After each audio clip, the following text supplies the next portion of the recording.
Hello guys, previous लेक्चरमध्ये आपण SN1 आणि SN2 रिॲक्शन बघितलेले आहे. त्याचं मेकॅनिझम आणि त्याचं स्टेरिओकेमिस्ट्री सुद्धा डिस्कस केलेलं होतं.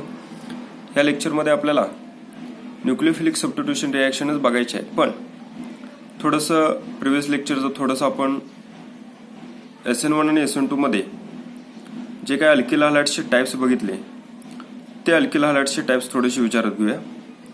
SN1 मध्ये आपण जो अल्किल हॅलाइड बघितलेला आहे तो टर्शियरी अल्किल हॅलाइड बघितला.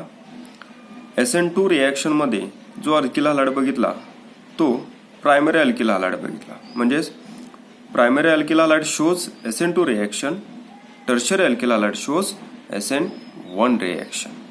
ओके, मग आता जनरली असं का होतं किंवा जनरली आपण विचार केला की primary alkyl halide SN1 reaction दाखवतो, प्रायमरी अल्किल हॅलाइड हा SN2 रिॲक्शन दाखवतो आणि टर्शियरी अल्किल हॅलाइड हा SN1 रिॲक्शन दाखवतो. मग आता सेकंडरी अल्किल हॅलाइड पण आपल्याकडे आहे. मग आता सेकंडरी अल्किल हॅलाइड आपल्याला काय दाखवत असेल? ओके, तर मला एक गोष्ट लक्षात ठेवा की सेकंडरी अल्किल हॅलाइड, ओके, याच्यामध्ये primary alkyl halide shows SN2 reaction, tertiary alkyl halide shows SN1 reaction. याच्यामध्ये जर विचार केला तर secondary alkyl halide shows both SN1 and SN2 reaction mechanism, but it depends on the which type of solvent we can use. Okay, कुठल्या टाइपचा solvent आपण इथं वापरतोय त्या सॉल्व्हंटवर सेकंडरी अल्किल हॅलाइड हा SN1 रिॲक्शन दाखवणार की SN2 रिॲक्शन दाखवणार हे टोटली डिपेंड्स आहे. That means the SN1 and SN2 reaction of tertiary alkyl halide is totally depends on the which type of solvent it can be used. Okay, मग आता आपल्याला सॉल्व्हंट्स कुठले वापरायचे आहेत रिॲक्शन मध्ये किंवा त्या सॉल्व्हंटचा काय इम्पॅक्ट होतो किंवा त्या सॉल्व्हंट्सचे एक्झाम्पल्स काय आहेत ते थोडंसं आपल्याला बघायचं आहे. त्यासाठी आपल्याला पहिल्यांदा बघायला लागेल सॉल्व्हंट्स आणि त्यांचे टाइप्स. ओके, तर सॉल्व्हंट्सचे टाइप बघितले. Classification of solvents. There is a two types of solvents. One is a polar solvent and second one is a non-polar solvent. Polar solvent कोणाला म्हणायचे? असे सॉल्व्हंट की त्यांच्यामध्ये त्या सॉल्व्हंटमध्ये प्रेझेंट असलेले एटम्स किंवा जे ग्रुप ऑफ एटम्स आहेत त्यांच्यामध्ये इलेक्ट्रोनेगेटिव्हिटी डिफरन्स आपल्याला बघायला मिळतो. नॉन पोलार मध्ये there is no electronegativity difference is shown. Okay, मग आता पोलार सॉल्व्हंट मध्ये आपल्याला डायपोलार कॅरेक्टर बघायला मिळतं, म्हणजेच त्यांच्यामध्ये पॉझिटिव्ह आणि निगेटिव्ह चार्ज स्पेसिस फॉर्म झालेले बघायला मिळतात. पण नॉन पोलार सॉल्व्हंटमध्ये आपल्याला पॉझिटिव्ह आणि निगेटिव्ह चार्ज स्पेसिस फॉर्म झालेले बघायला मिळत नाहीत, कारण यांच्यामध्ये इलेक्ट्रोनेगेटिव्हिटी डिफरन्स नसतो. पोलार सॉल्व्हंटमध्ये इलेक्ट्रोनेगेटिव्हिटी डिफरन्स आपल्याला बघायला मिळतो. मग आता जनरली मेन टाइप पडतात सॉल्व्हंटचे polar solvent and non polar solvent. आता polar solvent again classified into two types. First one is a polar protic solvent and second one is a polar aprotic solvent. Polar protic म्हणजे आपल्याला polar सॉल्व्हंटच्या under हे दोन type येतात. म्हणजे याचा अर्थ हे दोन्हीही पोलार आहेत. म्हणजे ह्या सॉल्व्हंटमध्ये दोघांच्या मध्ये इलेक्ट्रोनेगेटिव्हिटी डिफरन्स हे आपल्याला बघायला मिळणारच आहे. पण त्याचबरोबर इथं प्रोटिक आणि इथं अप्रोटिक शब्द आहे. याचा अर्थ प्रोटिक प्रोटॉन म्हणजेच आपण काय कन्सिडर करणार H+ आयन. म्हणजेच जो सॉल्व्हंट H+ आयन जनरेट करतो, जो सॉल्व्हंट H+ आयन प्रिपेअर करतो त्या सॉल्व्हंटला म्हणायचं पोलार प्रोटिक सॉल्व्हंट. म्हणजेच तुमच्या लक्षात इथे यायला पाहिजे की त्या सॉल्व्हंटमध्ये H+ असणं गरजेचं आहे.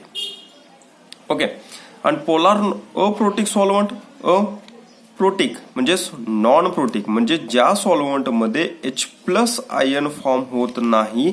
याचा अर्थ ज्या सॉल्व्हंटमध्ये H+ आयन बघायला मिळत नाही त्याचं H+ फॉर्मेशन मध्ये कन्व्हर्जन झालेलं बघायला मिळत नाही, तो सॉल्व्हंट हा पोलार अप्रोटिक सॉल्व्हंट मध्ये कन्सिडर केला जातो. आणि त्यांचे शॉर्ट फॉर्म्स म्हणजेच कुठले? Polar protic means PP, polar aprotic PA solvents. Okay, मग आता ह्यांचे एक्झाम्पल्स जर बघितले तर एक्झाम्पल्स थोडंसं लक्षात घ्यायचे. इथे एक्झाम्पल मध्ये बघा पोलार प्रोटिक सॉल्व्हंटचे एक्झाम्पल आहेत. हे पोलार प्रोटिक सॉल्व्हंटचे जे एक्झाम्पल आहेत ते मी इथे खाली लिहिलेत. वॉटरचा जर आपण विचार केला तर वॉटरमध्ये HOH ह्या पद्धतीने बॉन्डिंग बघायला मिळतं. इथला जो ऑक्सिजन आहे तो लोन पेअर कॅरी करतो आणि तो लोन पेअर कॅरी करत असल्यामुळे there is a more electronegativity difference between hydrogen and oxygen item.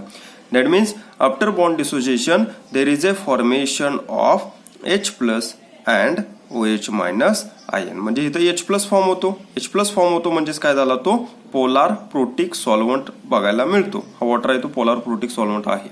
Okay. त्याचबरोबर सेकंड एक्झाम्पल आहे ते अल्कोहोल. अल्कोहोलमध्ये सुद्धा आपण इथं बघितले हा ऑक्सिजन लोन पेअर कॅरी करतो आणि ह्या ऑक्सिजन आणि हायड्रोजन मधला जो बॉन्ड आहे तो पोलार बॉन्ड आहे. म्हणजेच यांच्यामध्ये इलेक्ट्रोनिगेटिव्हिटी डिफरन्स जास्त बघायला मिळते. Due to this electronegativity difference this hydrogen is in H plus form. म्हणजेच काय झाला, हा प्रोटॉन फॉर्म झाला. Okay. Third example acetic acid. Acetic ऍसिडचं जर स्ट्रक्चर बघितलं तर CH3 C double bond OH. Okay. इथे तुमच्या लक्षात आलं असेल ऑक्सिजन आहे, ऑक्सिजन लोन पेअर कॅरी करतो. हायड्रोजन H प्लस फॉर्म मध्ये असणार आहे कारण ऑक्सिजन आणि हायड्रोजन मधला जो बॉन्ड आहे तो कसा आहे, पोलार प्रोटिक आहे, पोलार सॉल्व्हंट आहे, पोलार बॉन्ड आहे. पोलार नेचर असल्यामुळे यांच्यामध्ये O मायनस आणि H प्लस फॉर्म होऊ शकतो. म्हणजे इथला H प्लस म्हणजेच आपल्याला काय कन्सिडर करू शकतो, पोलार प्रोटिक सॉल्व्हंट मध्ये आपण त्याला इन्क्लूड करून घेऊ शकतो. ओके. हे झाले काही एक्झाम्पल्स पोलार प्रोटिक सॉल्व्हंट्सचे. आता आपल्याला एक्झाम्पल्स बघायचे आहेत ते पोलार अप्रोटिक सॉल्व्हंट्सचे एक्झाम्पल. ओके. आता पोलार अप्रोटिक म्हणजेच तो सॉल्व्हंट पोलार आहे, त्यांच्यामध्ये इलेक्ट्रोनिगेटिव्हिटी डिफरन्स आहेच पण त्यांच्यामध्ये H प्लस आयन फॉर्म होऊ शकत नाही. ओके. त्या सॉल्व्हंट्सला आपल्याला म्हणायचं आहे पोलार अप्रोटिक सॉल्व्हंट्स. त्यातलं first example acetone. Acetone it is a most important polar aprotic solvent. Generally आपण बऱ्यापैकी रिएक्शन मध्ये ऍसिटोन वापरला जातो किंवा ऍसिटोन आपण वापरतो. ओके. ऍसिटोन पोलार प्रोटिक आहे, पोलार नेचर आहे. म्हणजे कार्बन ऑक्सिजन यांच्यामध्ये पण पोलॅरिटी आपल्याला बघायला मिळते कारण हा कार्बोनिल कार्बन ऑक्सिजन आणि कार्बन यांच्यामध्ये पोलॅरिटी आपल्याला बघायला मिळते. पण ह्या पोलॅरिटीमध्ये H प्लस आयन आपल्याला कुठेही जनरेट झालेला बघायला मिळत नाही. त्यामुळे हा पोलार अप्रोटिक फॉर्म मध्ये येतो. सेकंड एक्झाम्पल आहे. सेकंड एक्झाम्पल मध्ये हा जो कार्बोनिल कार्बन आहे त्या कार्बनच्या ऐवजी मी सल्फर रिप्लेस करतो. सल्फर रिप्लेस केल्यानंतर तयार झालेले स्ट्रक्चर आहे ते dimethyl sulphoxide. Dimethyl sulphoxide short form मध्ये त्याला DMSO म्हटलं जातं. आणि जनरली तुम्हाला बऱ्यापैकी कॉम्पिटेटिव्ह एक्झाम मध्ये DMSO हा शॉर्ट फॉर्म मध्ये तुम्हाला रिएक्शन विचारली जाते. ठीक आहे. त्यानंतर आहे DMF. DMF means dimethyl formamide. हा जो ग्रुप आहे हा फॉर्मामाइडचा ग्रुप आहे. डायमिथिल फॉर्मामाइड म्हणजे DMF. हा सुद्धा DMF हा पोलार अप्रोटिक सॉल्व्हंट आहे आणि बऱ्यापैकी हा वापरला जातो. त्याच पद्धतीनं ह्या DMF मधला जो हायड्रोजन आहे तो हायड्रोजन रिप्लेस केला मी एका मिथिल ग्रुपनं. मिथिल ग्रुप म्हणल्यानंतर काय झाला, dimethyl acetamide. Dimethyl acetamide DMA. Okay. हे काही एक्झाम्पल्स आहेत हे पोलार अप्रोटिक सॉल्व्हंट्सचे आहेत. आता आपण मुलांना बघितलं पोलार प्रोटिक सॉल्व्हंट्स त्याचबरोबर पोलार अप्रोटिक सॉल्व्हंट्स. म्हणजेच हे जे एक्झाम्पल्स आहेत हे एक्झाम्पल्स आपण पोलार सॉल्व्हंट्सचे बघितलेले आहेत. Polar solvent is classified into polar protic and polar aprotic solvent. हे पोलार प्रोटिक सॉल्व्हंटचे एक्झाम्पल, हे पोलार अप्रोटिक सॉल्व्हंटचे एक्झाम्पल आहेत. त्याचबरोबर नॉन पोलार सॉल्व्हंट्सचे एक्झाम्पल सुद्धा आपल्याला बघणं गरजेचं आहे. आता आपण बघूया नॉन पोलार सॉल्व्हंट्सचे एक्झाम्पल. ठीक आहे. आता आपण बघणार आहोत नॉन पोलार सॉल्व्हंट्सचे एक्झाम्पल.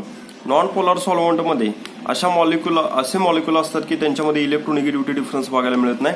पण त्या इलेक्ट्रोनिगेटिव्हिटी डिफरन्स नसल्यामुळे त्यांच्यामध्ये पॉझिटिव्ह आणि निगेटिव्ह चार्ज फॉर्म व्हायचे काय आपल्याला पॉसिबिलिटीज बघायला मिळत नाही. पण त्यातले एक्झाम्पल म्हणजे सगळे हायड्रोकार्बन्स किंवा जे हायड्रोकार्बन आपण वापरतो ते हायड्रोकार्बन फक्त कार्बन हायड्रोजन असणार आहे ते हायड्रोकार्बन आपण नॉन पोलार सॉल्व्हंटमध्ये वापरू शकतो. Cyclohexane it is included in non polar solvent.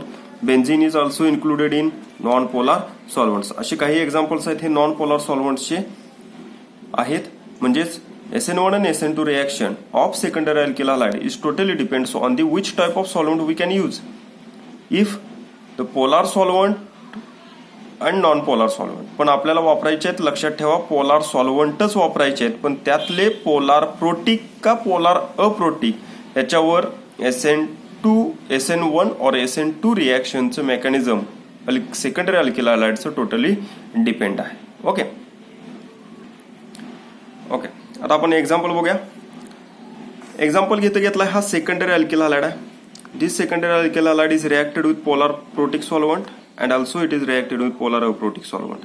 Polar protic solvent, it shows SN1 reaction mechanism. Polar aprotic solvent shows SN2 reaction mechanism. आता आपल्याला माहित आहे SN1 रिएक्शन ही 2 स्टेप मेकॅनिझम आहे.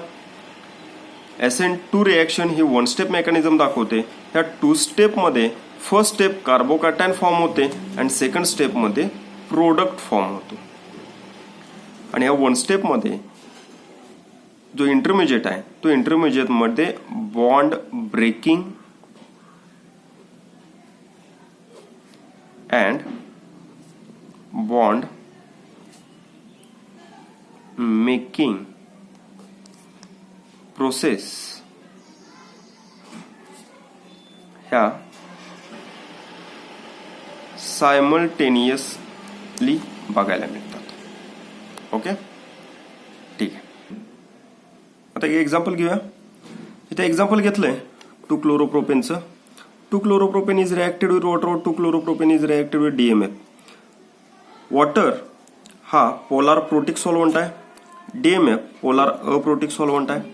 वॉटर ज्यावेळी रिॲक्ट होणार आहे त्यावेळी SN1 रिएक्शन आपल्याला प्रोडक्ट बघायला मिळणार आहे आणि ज्यावेळी DMF बरोबर रिएक्शन करणार आहे त्यावेळी SN2 बरोबर रिएक्शन बघायला मिळणार आहे. आता SN1 बरोबर झाल्यानंतर आपल्याला 2 स्टेप मेकॅनिझम, त्यातला फर्स्ट स्टेप असणार आहे कार्बोकॅटायन फॉर्मेशन, सेकंड स्टेप मध्ये असणार आहे attack of nucleophile on carbocation, there is a formation of product. Okay मग आता इथं जो प्रोडक्ट दिसतोय हा प्रोडक्ट 50% इन्व्हर्जन दाखवणार. दिस प्रोडक्ट शोज 50% रिटेन्शन. ओके आता हे इन्व्हर्जन आणि रिटेन्शन का दाखवतात हे आपण SN1 ची स्टेरिओकेमिस्ट्री बघताना आपण विचारात घेतलेला आहे. ओके इन्व्हर्जन हा बॅक साइड अटॅकनं फॉर्म होतो. म्हणजेच काय होणार आहे फर्स्ट स्टेप मध्ये जो Cl- बाहेर गेला, Cl- बाहेर गेल्यानंतर जो कार्बोकॅटायन फॉर्म होणार आहे. ओके तो कार्बोकॅटायन फॉर्म झाल्यानंतर हा OH- कार्बनच्या बॅक साइडला अटॅक करेल. ओके थोडंसं आपण बघूया. ओके आता इथं बघा इथं 2 क्लोरोप्रोपेन आपण कन्सिडर केलाय. 2 क्लोरोप्रोपेन मध्ये हा Cl- इलिमिनेट झाला, Cl- म्हणजेच काय तयार झाला फर्स्ट स्टेप मध्ये कार्बोकॅटायन फॉर्म झाला. कार्बोकॅटायन फॉर्म झाल्यानंतर सेकंड स्टेप मध्ये काय झालं बघा OH- न्यूक्लिओफाइल ह्या कार्बोकॅटायनला अप्रोच होणार. अप्रोच होताना 2 पॉसिबिलिटीज, एक तर फ्रंट साइडनं अप्रोच होईल म्हणजे फ्रंट साइडनं अटॅक करेल किंवा बॅक साइडनं अटॅक करेल. ज्यावेळी हा बॅक साइडनं अटॅक करेल त्यावेळी काय होणार आहे आपल्याला हा मॉलिक्यूल हा CH3 इकडे इन्व्हर्ट झालेला बघायला मिळेल. म्हणजेच काय बघायला मिळेल हा OH- कार्बनच्या बॅक साइडला बॉन्ड फॉर्म झालेला बघायला मिळेल. म्हणजेच काय झालं there is a formation of inversion product. Okay आणि फ्रंट साइडनं अटॅक केल्यानंतर काय होणार आहे फ्रंट साइडनं अटॅक केल्यानंतर ऍज युज्युअल आपल्याला मॉलिक्यूल रिटेन झालेला बघायला मिळेल. म्हणजेच काय बघायला मिळेल रिटेन्शन प्रोडक्ट. ओके अशा पद्धतीने आपल्याला SN1 आणि SN1 चे प्रोडक्ट्स बघायला मिळणार आहेत. आता SN2 मध्ये काय होणार आहे SN2 मध्ये आपल्याला बॉन्ड मेकिंग आणि बॉन्ड ब्रेकिंग प्रोसेस सायमल्टेनियसली बघायला मिळणार आहे. सायमल्टेनियसली बघायला मिळणार म्हणजेच काय बघायला मिळणार बघूया. ठीक आहे आता SN2 मध्ये हा OH- या कार्बनला अप्रोच होणार कारण यांच्यामध्ये इलेक्ट्रोनिगेटिव्हिटी डिफरन्स जास्त आहे. Cl- आणि carbon partial positive charge approach झाला की there is a bond making and bond breaking process occurs simultaneously. परत काय होणार आहे हा Cl- आणि कार्बन यांच्यामधला बॉन्ड ब्रेक होणार. Cl आणि कार्बन मायनस मधला बॉन्ड ब्रेक झाला की इथं OH- अप्रोच होईल आणि OH- अप्रोच तयार झाला की there is a formation of SN2 product. Okay guys अशा पद्धतीनं आपण सॉल्वंट्सचा इफेक्ट SN1 आणि SN2 रिएक्शन मध्ये म्हणजेच secondary alkyl halide SN1 reaction कधी दाखवतो SN2 रिएक्शन कधी दाखवतो त्याच पद्धतीनं कोणता सॉल्वंट वापरल्यानंतर आपल्याला रिएक्शन मध्ये डिफरन्स बघायला मिळतो विथ मेकॅनिझम आपण ते बघितलेला आहे. हा पॉइंट मुलांनो कॉम्पिटिटिव्ह एक्झाम मध्ये मोस्ट इम्पॉर्टंट आहे. ठीक आहे ओके गाईज थँक्यू.